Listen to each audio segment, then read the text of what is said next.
know what will happen now. We've got some difficult days ahead. But it really doesn't matter with me now, because I've been to the mountaintop. And I don't mind. Like anybody, I would like to live a long life. Longevity has its place. But I'm not concerned about that now. I just want to do God's will. And He's allowed me to go up to the mountain.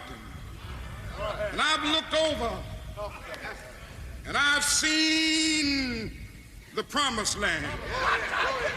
I may not get there with you, but I want you to know tonight that we as a people will get to the promised land.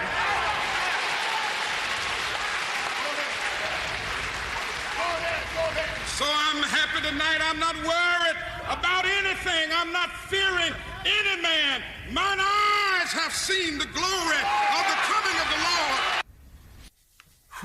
That was Martin Luther King Jr. in Memphis, Tennessee, the night before he was assassinated. Today marks 56 years since his death. We're going to have Reverend Al join us this morning to talk about that extraordinary moment, our nation's history. Willie,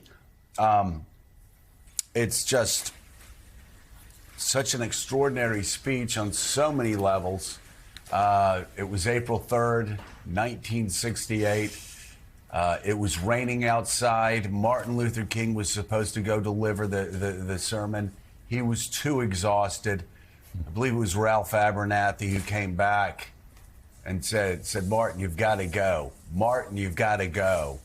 And he went. And he delivered one of the most prophetic speeches in American history, foreseeing his own death the next day, understanding the challenges. And like Moses in the Old Testament, taken to the top of the mountain to see the promised land, but knowing that he would never get there himself, despite the long march of his people to that point. And to, that speech coming April 3rd, 1968, right before his passing, it was the March on Washington in 1963 that led to the passing of the Civil Rights Act and the Voting Rights Act in 64 and 65, which enshrined for the first time in our Constitution, in our nation's laws, the part of the promises made going back to 1776. And we have come a long way in many, many areas. A black president, a black vice president, black justices of the Supreme Court, black CEOs. And yet, Willie, sadly, there are many of us, and I'll include myself, who believed that the moral arc of the universe did bend upward and continued to bend upward. We've had a bit of a flattening out over the past 5, 6, 7, 8 years, an anger, a pushing back on some of the very recent gains made by black Americans and people of color. And that's in large part what this election is about, whether we continue to move toward being that more perfect union than Martin Luther King Jr.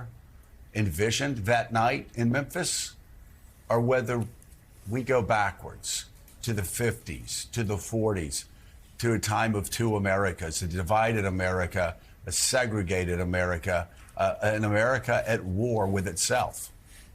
Yeah, a lot of that grievance for which Donald Trump has been a vessel for almost a decade now is exactly what you're saying, which is the progress that this country has made. A little too fast for some people in this country. They feel maybe they've been left behind, or perhaps now they're not the ones not getting the fair shake, and Donald Trump has tapped into that. But, man, you listen to that speech, Mike Barnicle, it's still, every time you hear it, sends chills up your spine. The delivery alone, the substance alone, but also now the context we know that would come the next day when Martin Luther King was shot and killed on the balcony of the Lorraine Motel in Memphis. He was there to walk alongside striking sanitation workers in Memphis, some of whom were living in squalor. He gave them hope, and he was killed that day on April 4th, 1968, in a day that, you were covering the news, the day that shook the country, and whose echoes are still felt today. I was in Washington, D.C. the night that Martin Luther King was murdered. I was in Washington, D.C.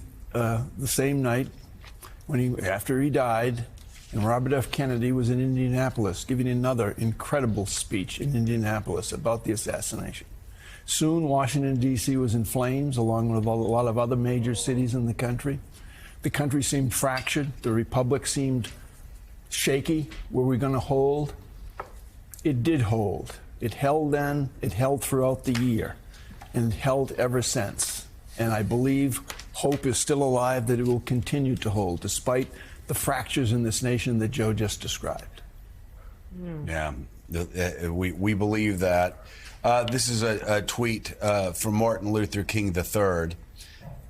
Wrote it yesterday. Tomorrow is the anniversary of my dad's assassination. To the world, he was monumental, a titan of justice. But to me, he was a dad. He was at the center of our home and family. The world lost an incredible leader. We lost a loving father. Yolanda lost the chance to meet her grandfather. So we'll be talking more about Martin Luther King with Reverend Al and Legacy Today and the battle ahead. Hey everyone, MSNBC has a new and improved app. You'll get real-time alerts and analysis, live blogs, in-depth essays, video highlights, and the best 2024 election coverage. Download the new MSNBC app. Here's how to do it. You tap on the App Store on your phone. You hit search on the bottom right corner. You type in MSNBC. You click on the MSNBC app. You click on Get or the cloud icon and enjoy it.